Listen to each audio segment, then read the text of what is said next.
It's been more than a week since the string of destructive wildfires broke out in LA County. FEMA disaster assistance centers have now opened in the area to help those who have lost everything.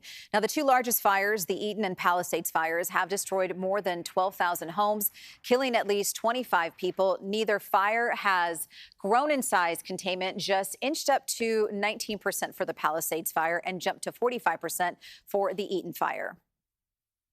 Well, get in your mind the seating capacity of Oracle Park. Do you see that in your mind? Well, this morning, more than double the number of those seats that you're picturing are the amounts of people waking up under evacuation orders. With wind danger still high, Southern California Edison shut off power to tens of thousands. And for those not under evacuation orders, tens of thousands of others are warned to be ready to leave at a moment's notice. In fact, this bird's eye view just shows us that firefight. Flames very hot on some huge wind, and then all of a sudden, that water drop, saving the day. That footage captured by an outfit from Canada there to just join other nations and other states in fighting the fires. And then we wanted to show you this video right here. It is a look at Pedro Rojas's video that came from his backyard in Pasadena. This moment that you see there at the base of that transformer is what he and others believe could be the beginning moments of the Eaton fire. You see at the base of that electrical tower last week? By the way, this video is not the only video that investigators are going to study to try to pinpoint the source of the fires in Los Angeles.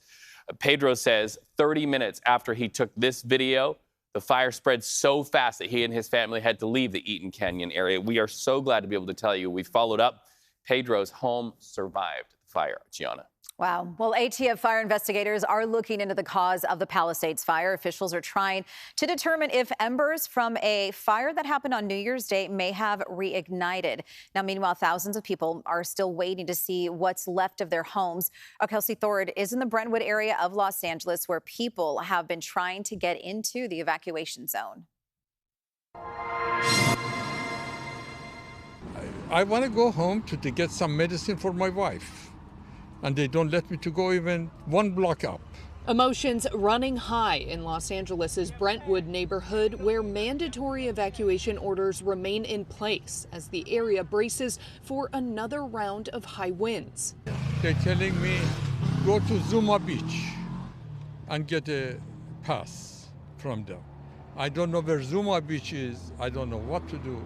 The National Guard and police have been deployed to keep the neighborhood safe, but residents say they're being turned away, not allowed to even run into their own homes to grab medications or important documents. 2 days ago, I was able to get through without any documents. This time, we have to go all the way to Zuma Beach to get a permit, which makes things a lot harder for us. Dan and Homa Fanny say they're staying at a hotel in another part of town. They understand the fire risk is high for their neighborhood, but they still wish they could get back into their home more easily. But I have medicine for another 2 days.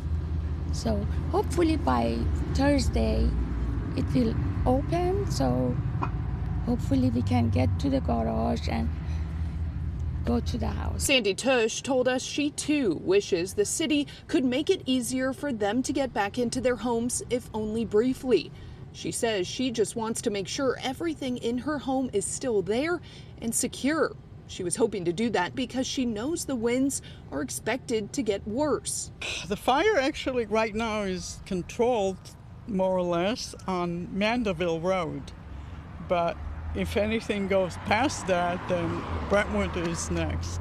The area still remains without power. Police and National Guard troops are expected to stay as long as the area is evacuated.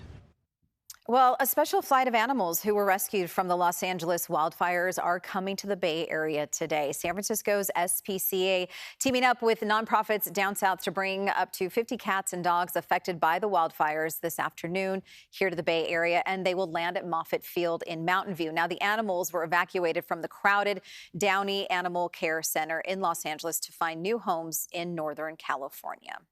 Well, if you would like to help the victims of the wildfires, you can go to redcross.org/CBS.